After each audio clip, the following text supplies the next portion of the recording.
niache bwana wewe. Kwa wewe wote kunipa pesa yako bila kunilala? Ni aina gani ya mapenzi haya? Wewe ni mwanaume gani? Yaani kila nikitaka pesa kwako lazima ulale na mimi ndo nipatie pesa. Sio maisha kabisa. Mimi nimechoka hayo maisha. Latifa, mimi na wewe tuna miaka 2 kwenye mahusiano yetu.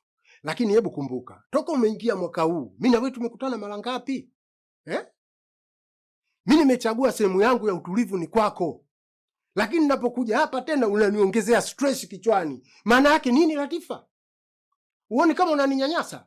Kwani wewe una mke? Hiyo haijalishi, hata kama na mke.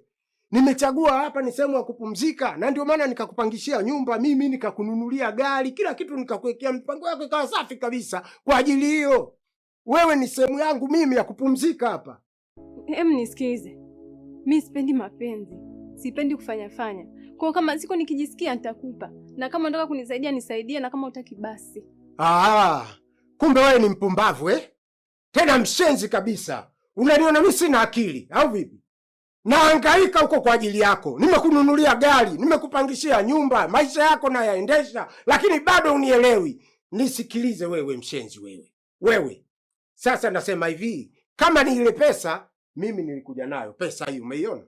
Lakini sikupi kwa ajili ya upumbavu wako. Mpumbavu mkubwa wewe. Mimi naondoka. Na hii kodi na kuthibitishia utalipa mwenyewe safari hii. Shule inayofunza mema na mabaya.